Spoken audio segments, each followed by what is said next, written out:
What is up, guys? This is Jared Spalding here, and today I'm going to be discussing why precious metals are undervalued.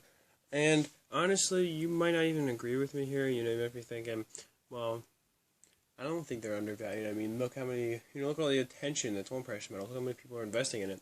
And that is true. There is a lot of people that are, in the precious metal market, but it doesn't even come close to something like the stock market, which has all this trust put into it and a lot more hype and a lot more media attention than precious metals do. Because especially the way I invest in precious metals, which is, of course, raw investing.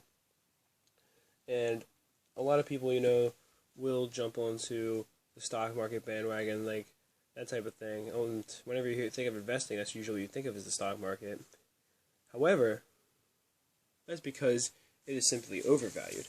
The media is putting way more attention into that than they are into precious metals, which, the funny thing about the stock market is, even though, for a while it was looking like it was going up and everything, I mean, I know it, within the past month it really took a big hit, but I mean, the funny thing about the stock market was that it was one of the big hypes about it was that it looked like it kept on going up, and that, it kept on gaining more and more points. Well, it really was actually going down in value. It just, in comparison to, the dollar, it looked like it was going up because inflation was going up faster than, the stock market was going down, so it looked like it was gaining more value in dollars, but that's just how much, currency you could get for it, for your stocks. But in terms of precious metals, it actually did worse than them, and yet, still, people put way more hype into the stock market, and one of the things is, with the stock market, it does come from that whole factor that it looks like it's doing better than it really is, because people only compare it to the dollar. They don't compare it to other commodities. But if you compared it to precious metals, you'd really see that precious metals do better over the same period of time than the stock market does, and they do a lot better because they actually gain value. They're one of the. I mean, silver and gold are some of the fastest growing commodities that are out there right now, and yet it still remains undervalued. And the whole undervalued part really comes from, you look at the price, how low it's been for a while. And the price only went up a little bit because the stock market went down.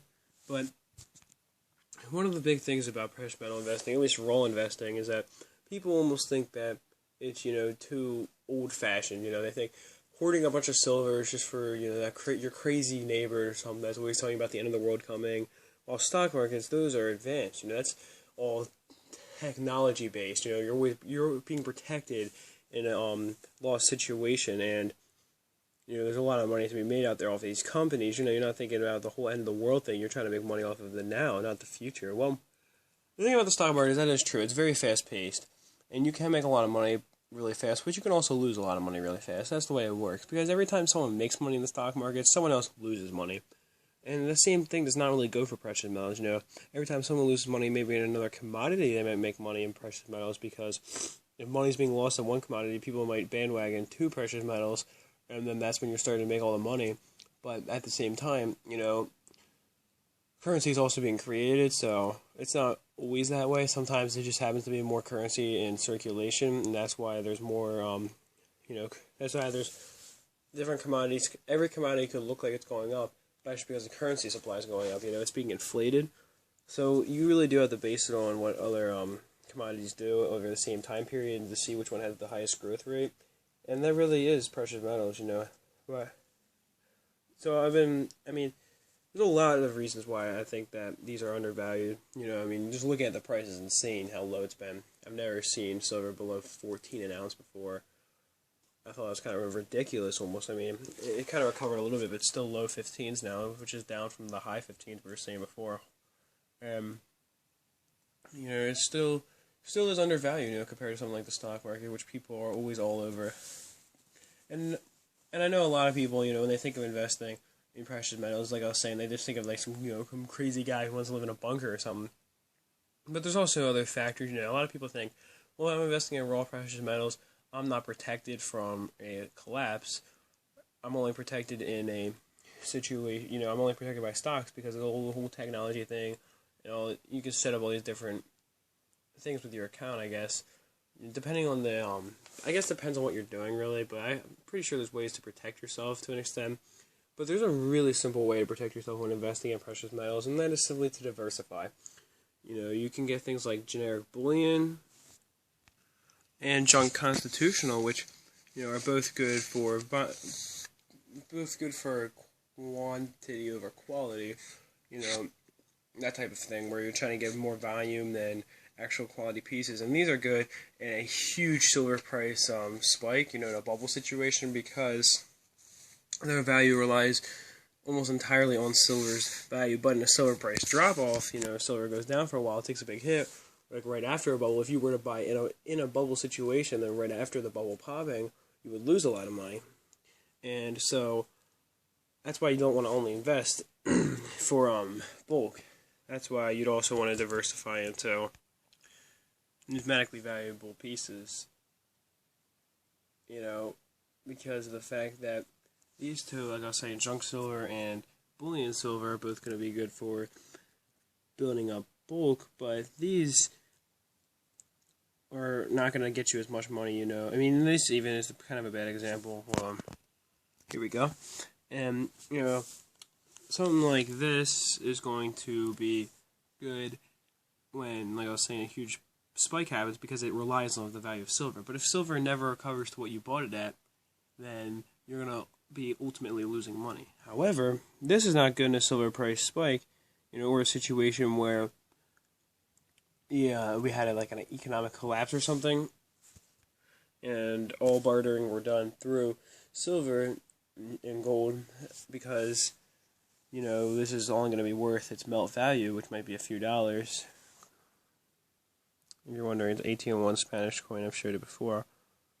So the quality is not too good on this tablet. I'm not really trying to do a showcase or anything, but anyway, the coin's worth a few dollars melt, but if the price were to drop off, it wouldn't lose much value either. Even if it lost 50% of its value, that's worth $1?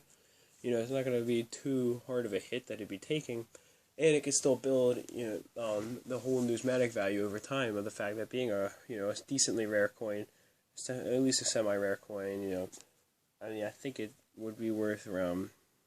I'm not even sure how much it's worth exactly. I don't know. If anyone would know out there, it'd be helpful. I know you can't really tell the condition too well, but anyway, it's worth a lot more numismatically than it is worth in melt value. So it's protected in a situation where the price drops a lot, but over time it's still going to build value constitutionally. So that's why you diversify, because you're protected in every situation. And I've talked about the benefits of this before. So that's just kind of disproving that whole thing. But it is one of the big things about why silver and gold really are going to be undervalued, and the stock market's going to be overvalued, because it's considered unadvanced and just technologically behind to be investing in precious metals, and it's almost considered like an unsavory thing to do, not really like something people appreciate as much. And honestly, if you're not going to be investing in precious metals, then that's fine with me, because the less people that invest, the lower the price stays, right? And that's the more of a opportunity I have to buy low. And then once, you do decide to jump on because everyone else is jumping on, then there's going to be a lot of money for me to make out there. So I hope you guys enjoyed the video, and that is it for this one.